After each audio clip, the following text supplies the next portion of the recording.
Ich begrüße euch zu einer Legung. Wir werfen ein paar Karten aus und schauen, welche Botschaft dabei ist.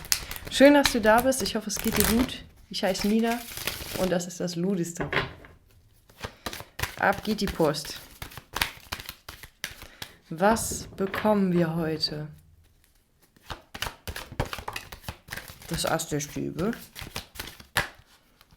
Na, so, und das auch noch. Wir haben das Ass der Stäbe und die Herrscherin. Okay, das geht ja schon mal ganz nett ab hier. Schau dir die Karte mal einen Moment an. Was das für Farben sind und was das für Kräfte sind. Also was diese Qualitäten auf den Karten, in den Bildern, in den Figuren, in den Farbkombinationen, in der Lebendigkeit in dir auslöst. Und hier haben wir noch eine Paarung quasi mit der Hohepriesterin und den 2 der Schwertern. Und jetzt schau mal, was das mit dir macht. Die Farben, die Formen, die Figuren, der Eindruck, die Stimmung. Ist doch ein abgefahrener Kontrast. Wir haben hier wirklich diese, ich sag mal, Wasserlastigkeit, dieses Blau, die Hohepriesterin. Auf beiden Karten haben wir diese Mondsichel. Wir haben hier vielleicht auch mehr einen Ernst und auch eine ähnliche Haltung der Figuren, wenn du dir das mal anschaust. Sehr kompakt, sehr, man könnte sagen, monumental, sehr gerade.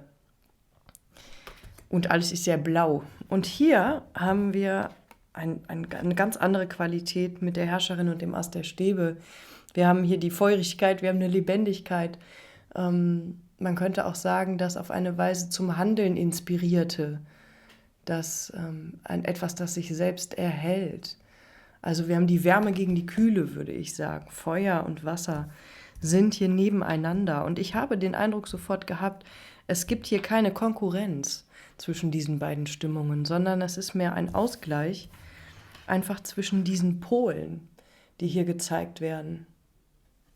Wir haben in beiden Fällen jeweils eine große Arkana. Also hier könnte es für dich darum gehen, diese beiden, also die Herrscherin und die Hohepriesterin, in Ausgleich zu bringen und das eben zu machen, indem du dazwischen oszillierst, indem du dich dazwischen hin und her bewegst und auch das Feld zwischen diesen beiden sehr unterschiedlichen Kräften erkundest. Also man könnte sagen, die Kontemplation,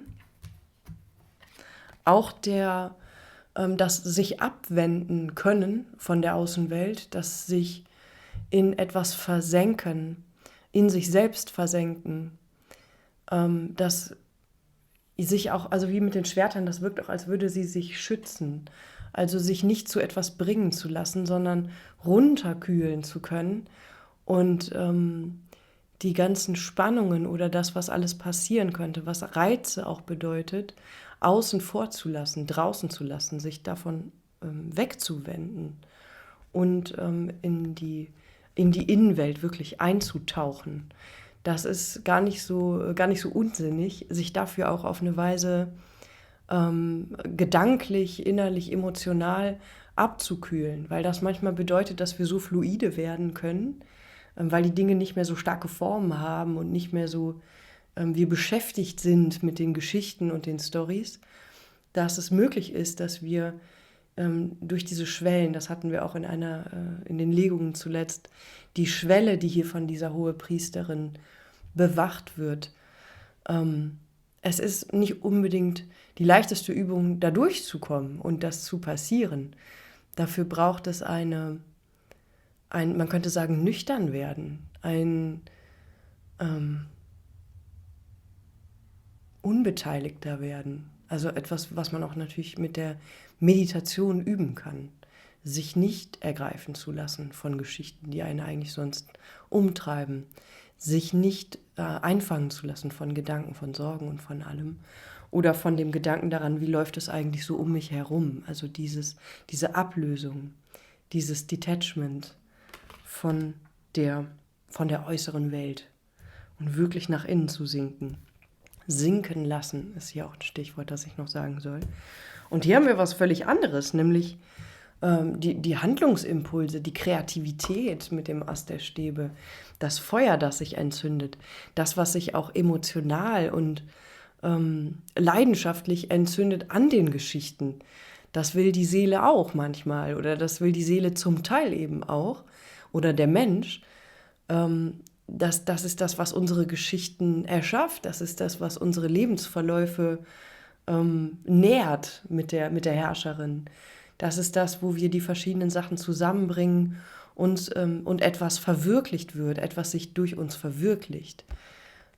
Das ist hier nochmal eine ganz andere Qualität und hier geht es wirklich darum, auch mit allem in Kontakt zu sein. Also die Sinne wieder auszufahren, sehr sinnlich zu werden, sehr viel wahrzunehmen, was im Außen passiert. Dies scheint hier wichtig zu sein, wie im Wechsel zu betreiben. Also eine Art, ich habe hier das Gefühl, es geht um spirituelle Praxis, also wie lebst du deine Spiritualität oder wie lebst du dich? Die seelische Reise, die Entwicklung als Mensch. Wie lebst du dein Menschsein und wie verortest du dich hier? Dieses beides machen können. Nicht komplett, also hier mit der Herrscherin und dem Ast der Stäbe, auch der Genuss, nicht notwendig immer nur asketisch sein oder abgekühlt sein, nüchtern sein und trotzdem die Nüchternheit auch können. Was ist dieses Gebiet dazwischen? Also wir haben hier wirklich so einen aufgespannten Raum. Hier erlaubt sich jemand an den Dingen auch undogmatisch zu sein, unentschieden zu sein. Es muss keine goldene Faustregel geben, es muss keine, wie sagt man das so schön, kein Patentrezept geben, wie man nun zur Erkenntnis kommt.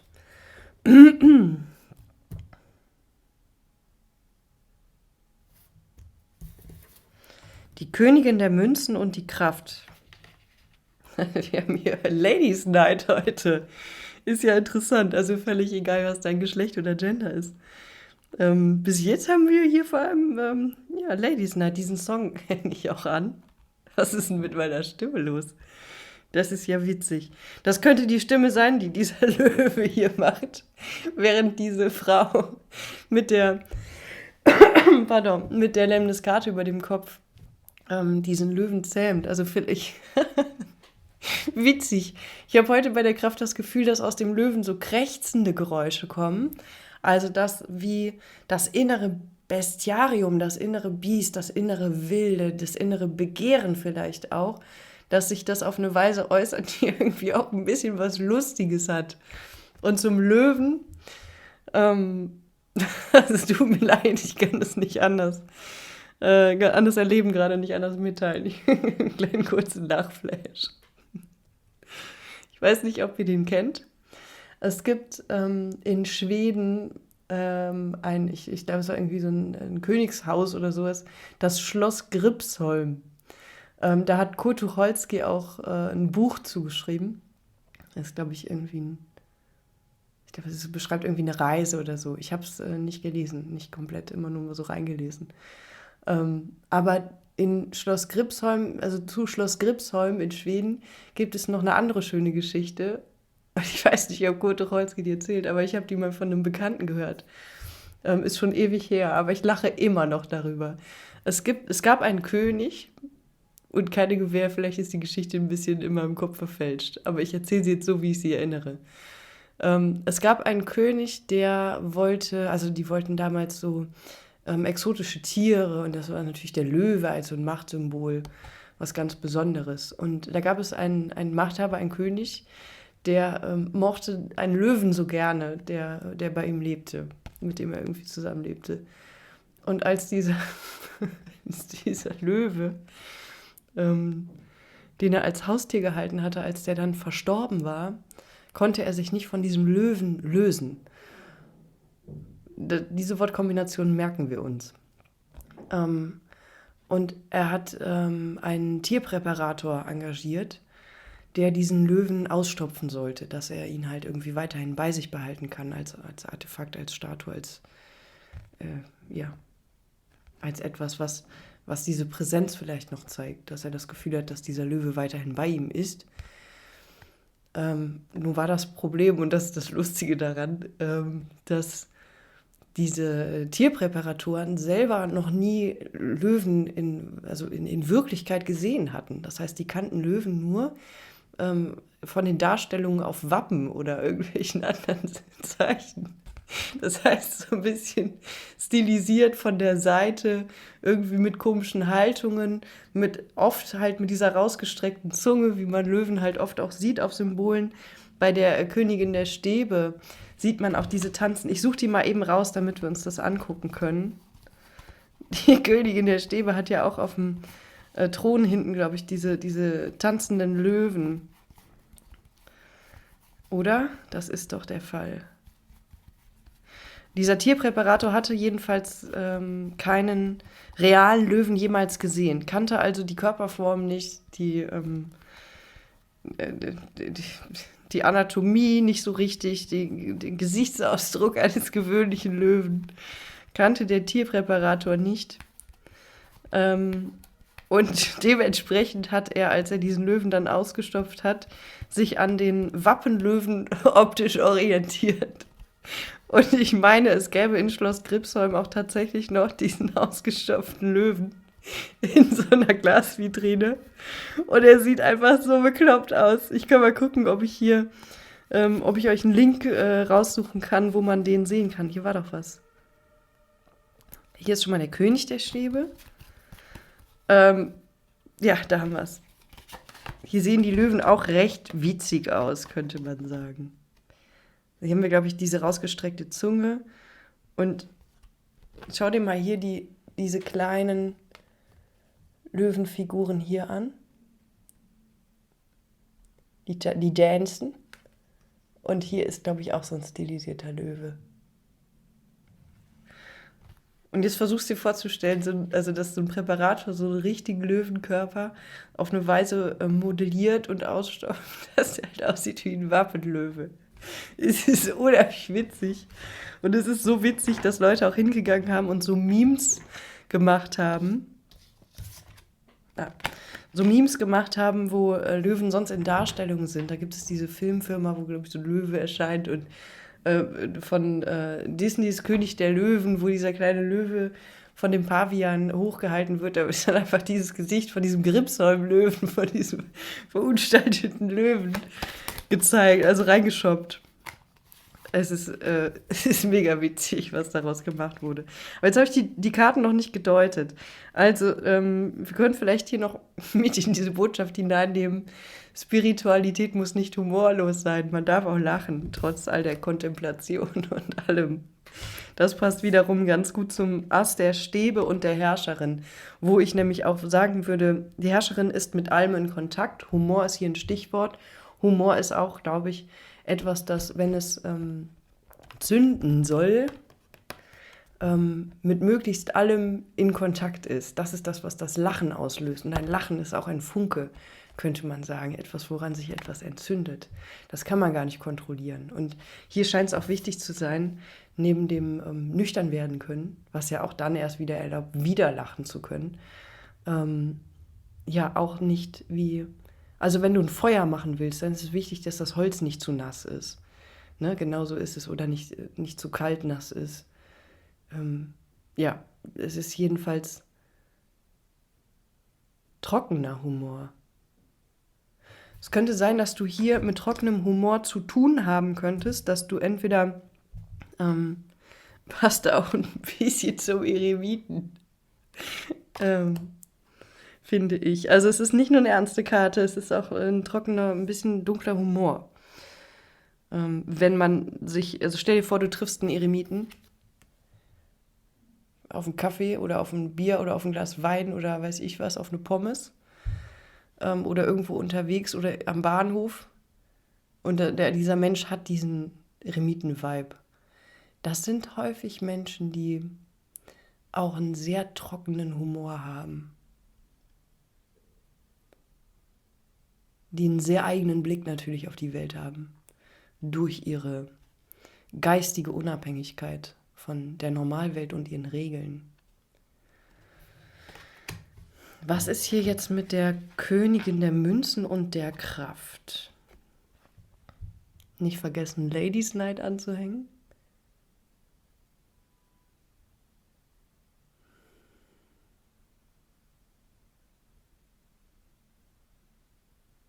Also du bringst hier etwas ins Rollen, du erschaffst hier etwas. Und das soll Bestand haben und es ist fruchtbar mit dem Kaninchen, was hier auch gezeigt wird. Sieht man manchmal gar nicht so gut bei der Königin der Münzen. Die Verbundenheit mit der Natur, mit der Umgebung um dich herum. Du kannst die Umgebung lesen, nicht nur die Natur, sondern auch die Umwelt, wenn du in der Stadt bist. Du kannst dich beherrschen auf eine Weise, also du kennst, das ist der Punkt, Selbstbeherrschung oder mit der Kraft. Das Meistern des Selbst hat nichts damit zu tun, zu leugnen, dass man dunkle, wilde Anteile hat und so zu tun, als wenn man irgendwie der Papst oder so, was nicht heißt, dass der Papst sich nicht über seine Schatten gewahr ist. Ich kenne den Papst und ich habe mit dem nicht geredet, aber es kommt manchmal vor, dass Leute sich für besonders spirituell halten, weil sie sich selber vorgaukeln, sie hätten keinen Schatten und dann auf andere losgehen und versuchen, ihre Schatten auf die zu projizieren, weil sie irgendwie in so einer Reinheitsvorstellung leben und dann dogmatisch werden und anderen ihre Modelle aufzwingen wollen und gar nicht mitkriegen, dass sie ihren Schatten gerade leben und von diesem Schatten gerade ergriffen sind. Und der Schatten kann in etwas Dogmatischem bestehen. Ich möchte mehr zum Schatten wissen. Das ist hier nämlich interessant. Ich bekomme gerade eine Erkenntnis zu haben mit dem Eremiten. Ist etwas Wunderbares und Wertvolles. Aber es bedeutet nicht, dass diese Erkenntnis für alle gilt, dass man sie verabsolutiert. Und es bedeutet nicht, dass sie unbedingt bestehen bleibt. Weil wenn wir von Spiritualität sprechen, dann sprechen wir auch von der Verbindung mit dem Zyklischen, mit dem Veränderlichen im Leben. Und wenn eins klar ist, oder wenn eins fest ist, ist, dass sich immer ständig alles verändert. Und das wissen diese beiden natürlich. Und das, was hier mit der Kraft vielleicht auch bewältigt oder wo man sich darauf konzentriert, dass einen das nicht übernimmt, könnte auch wirklich hier sowas wie Dogmatismus sein. Könnte sowas sein wie fehlende Demut, fehlendes Gefühl dafür, dass man sich auch irren könnte, dass jemand anders vielleicht auch auf etwas stoßen könnte und beides koexistieren könnte. Da kommen wir auch in den Bereich von Mystik, wo häufig die scheinbaren Widersprüche und Gegenteile miteinander vermittelt werden können und man fast davon überfordert ist, wie sehr Dinge Sinn ergeben plötzlich, die man in seiner alten Denke irgendwie gegeneinander ausgespielt hat oder voneinander ausgeschlossen hat. Also hier ist jemandem, der möglicherweise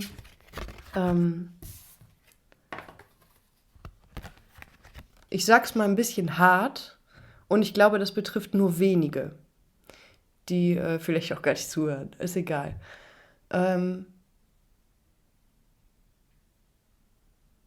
Hier könnte sich irgendjemand, vielleicht auch in deinem Umfeld, jemand, der auf dich zukommt, vielleicht hast du mit jemandem ein Gespräch über Spiritualität oder du exponierst dich damit, dass du dich damit beschäftigst oder was auch immer. Hier könnte sich jemand erhaben fühlen. Dadurch, dass er irgendwie besonders asketisch ist, dass er eine besondere Praxis macht oder aus einem besonderen Hintergrund kommt, eine besondere Ausbildung hat, was auch immer. Und dieser Mensch könnte hier den Kontakt damit verloren zu haben, könnte den Kontakt damit verloren haben,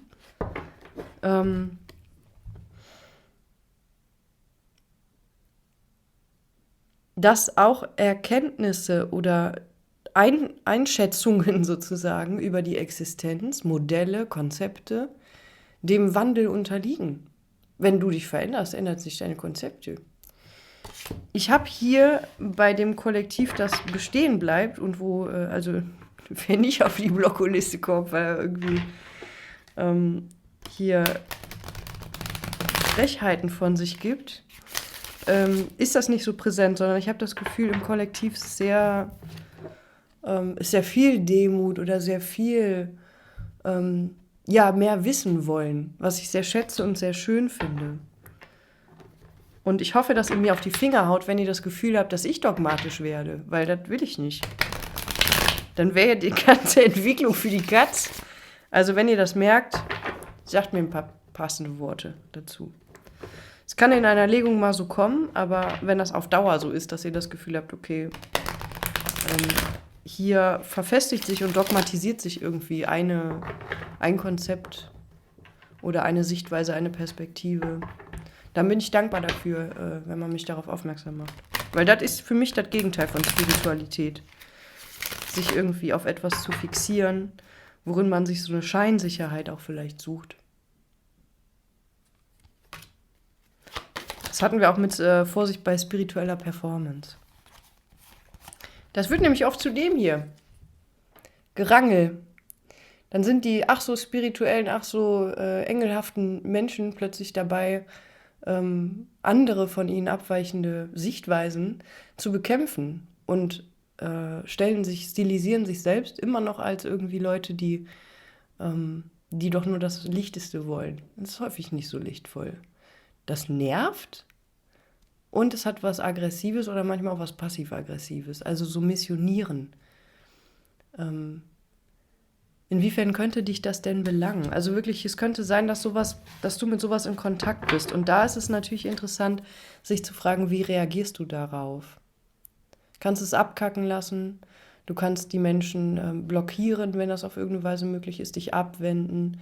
Du kannst dich selbst fragen, ist was dran, ohne dich unnötig selbst zu verunsichern. Also du kannst mal bedenken, was der Mensch von sich gibt, ohne dass du dich klein machst und diesem Menschen irgendwie in allen Punkten zustimmst. Das wünsche ich mir übrigens auch in Bezug auf die Frage, also auf die Sache, wenn ihr die Kartenlegung guckt und hier ist mal in der Kartenlegung irgendwie härter oder ich sag irgendwas, prüft jeden Schnipsel selbst, ob ihr das für euch annehmen wollt oder nicht, ob das für euch lehrreich oder hilfreich ist oder nicht. Ich rede hier so frei Schnauze und frei heraus. Und das ist absolut nicht in Stein gemeißelt. Das heißt nicht, dass irgendwie alles passend ist, alles hilfreich ist oder alles irgendwie gilt. Das ist das Schöne an Kartenlegung, dass es so ein freies Format ist. Aber macht euch keinen Stress, wenn ich hier zum Beispiel wie in der gestrigen späten Legung von so Energieübertragungs- und solchen Phänomenen Sachen in die Felder tragen. Macht euch daraus nicht einen eigenen Strick, also strickt euch daraus nicht irgendwie ein Fangnetz, mit dem ihr euch selbst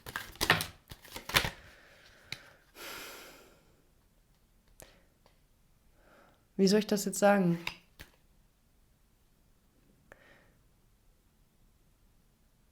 Mit dem ihr euch selbst einredet oder das Gefühl habt, dass ich euch das einrede, dass ihr irgendwie ständig Fehler macht oder so. Ich glaube nicht, dass das der Sinn der Sache ist, dass man ständig zurückschreckt. Wenn man Fehler macht, es ist hart, wir schrecken dann oft zurück und machen uns dann klein und wollen halt nichts machen und vielleicht hast du überhaupt keinen Fehler gemacht, ne? Also es ist wie, ich bin hier keine schulhafte Lehrerin. Ich mache immer nur, jede Legung ist immer nur ein Vorschlag. Es ist immer nur eine Gelegenheit, die man ergreifen kann oder nicht, eine Möglichkeit, etwas zu betrachten. Aber dreh die Münze um. Dreh sie um, roll sie durch die Gegend, guck, ob sie wirklich zu dem passt, was dich gerade beschäftigt. Und wenn du davon was nehmen kannst und das für dich einbauen kannst und das Ding weiterrollen kannst für dich, dann habe ich meinen Job gemacht. Oder dann ist es cool. Dann ist der Funke übergesprungen gewissermaßen. Aber es soll eins auslösen, nämlich, dass du eigenständig, dass du selbstständig auch mit solchen Vorschlägen umgehen kannst. Dass du dir dein Licht selber leuchtest. Das machst du sowieso. Dass du es in gewisser Hinsicht auch nicht brauchst, aber dass du es nutzen kannst, wenn es hilft. Es ist immer nur Material, immer nur Vorschläge. Und das heißt nicht, dass, wenn ich hier irgendwie Situationen beschreibe, dass das auf jeden Fall passiert bei dir. Das ist sage ich öfter dazu, aber ich mache es ja auch an dieser Stelle nochmal, weil ein paar neue Leute da sind und weil es irgendwie nochmal aufgekommen war. Was ist hier? Ich habe das Gefühl, du positionierst, also wir hatten das mit dem Etablieren. Du trittst mit etwas raus, also du gehst mit etwas raus. Und dann können natürlich diese Diskussionen kommen. Du machst deinen Vorschlag hier und auch wirklich substanziell, das ist was. Also das ist, du machst etwas, das ist anfassbar, das ist lesbar, das ist hörbar. Ich weiß nicht, was du hier machst, aber das hat sich gebildet, das ist lange gewachsen in dir. Du hast lange auch deine Umgebung gelesen. Und irgendwann geht das Feuer an. Du hast es lange vorbereitet. Du hast die Bedingungen geschaffen. Du hast dich damit vertraut gemacht, welche unterschiedlichen Kräfte wirken in dir, die dich sabotieren und aufhalten könnten. Ist es manchmal auch gut, einen Widerstand zu haben, weil es ein Zögern oder ein Zweifeln erlaubt, mit dem du forschen kannst. Wo du nochmal gucken kannst, ist hier vielleicht etwas, was mir später zum Verhängnis werden könnte, wenn das Ding größer wird. Oder wenn es lauter wird. Wenn es da ist. Du hast hier mögliche Fallstricke befreit. Oder bist dabei, das zu tun, tust es vielleicht ständig. Du kennst den Weg nach innen immer. Das ist hier wichtig mit der Hohepriesterin. Und das ändert deinen Umgang mit Gelegenheiten. Du bist auch in der Lage, allein zu sein mit dem Eremiten und wirklich eigenständig auf Dinge zu stoßen. Das ist hier wichtig. Meine Augen gehen nochmal auf die Kraft. Ich möchte noch ein bisschen mehr zur Kraft hören. Ich bin mir relativ sicher, dass hier gleich wieder die Hitze, die Kamera ausschaltet. Da ist schon was. Hat sich doch längst was umgedreht. Die Kraft. Mir kommt es in dieser Kombination und auch unter diesem ganzen Kontext hier so. Ein Aspekt, in dem deine Kraft herausgefordert werden könnte ein emotionales Spiel sein, dass dich jemand versucht, emotional zu kriegen. Eine Emotion in dir zu wecken. Und du dich entweder davon abgrenzt, wie diese Figur das hier macht, oder andersherum. In dir ist diese Hand mit dem Kelch. Und ein Gefühl möchte von dir wahrgenommen und erlebt werden, durchgefühlt werden. Und der Kampf, das anzunehmen, könnte deine Kraft herausfordern. So oder so geht es hier ganz stark um die Frage von innen und außen. Und dass du weder dicht machst gegenüber der Außenwelt, was wir mit dieser Polarität von Herrscherin, Ass der Stäbe, Hohepriesterin, 2 der Schwerter haben, dass du weder dicht machst gegenüber dem, was aus der Außenwelt kommt,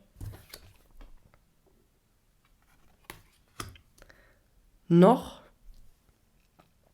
dich von allem überschwemmen lässt und alles für wahrnimmst, was da ist. Das englische Wort Discernment, Urteilsfähigkeit, ist wahrscheinlich nicht die beste Übersetzung, aber du schärfst hier mit der Kraft vor allem deine Urteilsfähigkeit. Was ist für mich und was nicht? Was ist es? Wie kriegst du das raus? Wie spürst du das? Also ich meine, wir haben hier viele Hinweise darauf. Es ist natürlich auch mit der Königin der Münzen und der Herrscherin ganz stark die Erfahrung, das Erfahrungslernen, was dir hier weiterhilft, dem du auch trauen kannst. Du kannst dir trauen. Deinem Instinkt auch. Du kannst deinem Instinkt trauen, weil du ihn nicht ausgeschaltet hast. Und der Instinkt hat verdammt viel mit unseren Schatten und mit unseren dunklen Willenteilen zu tun. Also wenn wir die ausschließen, dann schließen wir auch unseren Instinkt aus. Den Instinkt auch dafür, dass hinter so mancher scheinbar freundlichen und lichten Geste sich was Düsteres verbergen kann. Das sehen wir nicht, wenn wir mit den Instinkten nicht in Kontakt sind. Der Instinkt sagt im Grunde, es reicht völlig aus, wenn der Instinkt oder das Gespür sagt, hier stimmt was nicht. Du musst da nicht mit dir diskutieren lassen und dir was andrehen lassen. Es reicht erstmal für den Moment aus, zu sagen, hier stimmt was nicht. Ich möchte, wie heißt denn nochmal, ist die Birgit? Diese Happy Kerkeling-Figur, die der Horst Schlemmer immer so angeht, die dann sagt, nein, ich möchte nicht. Du kannst doch einfach sagen, ich möchte nicht. Nein, ich möchte nicht. Ihr wisst, wen ich meine.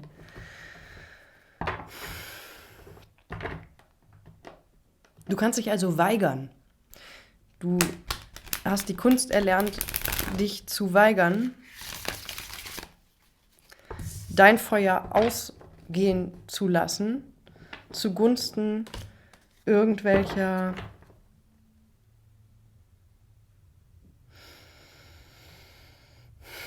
Befangenheiten höre ich nicht. Bedürfnisse auch nicht. Vielleicht kriege ich das Wort gleich noch. Kriegen wir noch eine Info?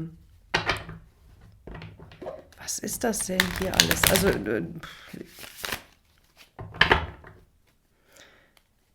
mit der Kraft, also Eremit, Urpriesterin, Herrscherin. Hier richtet sich jemand auf.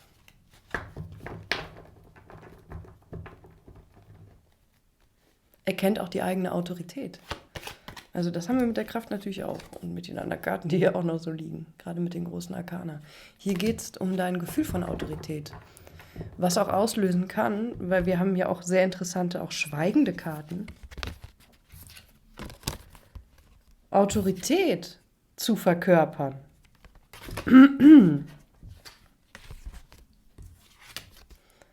Heißt nicht,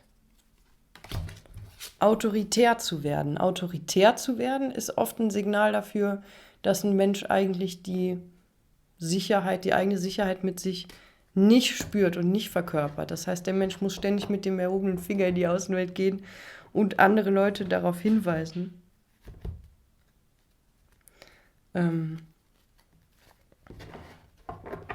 Ist quasi darauf angewiesen, dass die Außenwelt vor diesen Menschen erschreckt. Das ist so ein bisschen was Tyrannisches. Das ist die Herrscherin nicht. Kann sie natürlich wahrscheinlich in ihren Schatten sein, aber so ist sie nicht gefallen, sondern mit dem Maß der Stäbe, mit der Kraft. Die innere Autorität macht möglich, dass du empfänglich bleibst für anderes, für Neues. Für jeden Morgen wieder aufstehen und sagen, keine Ahnung, wie es heute sich zeigt. Und das, okay, ich soll keine Karten mehr ziehen, aber die nochmal zeigen. Das ermöglicht, dass du Gelegenheiten siehst. Die Münze kann auch eine Erkenntnis sein. Die Münze kann auch eine Einsicht sein, Einfall sein. Eine gute Idee, die du hast. Es befreit dich aus, hier haben wir vielleicht einen Garten oder eine Art Park. Schlossgarten, Schloss Gripsholm. Oh Gott, ich muss das wirklich da dran hängen. Etwas, was dich vielleicht auch aus einer abgesperrten Zone, aus einem abgesperrten Gebiet herausführt. Das ist irgendetwas, was vielleicht zu eng geworden ist für dich. Eine Vorstellungswelt, ein Umfeld, ein Horizont, was auch immer.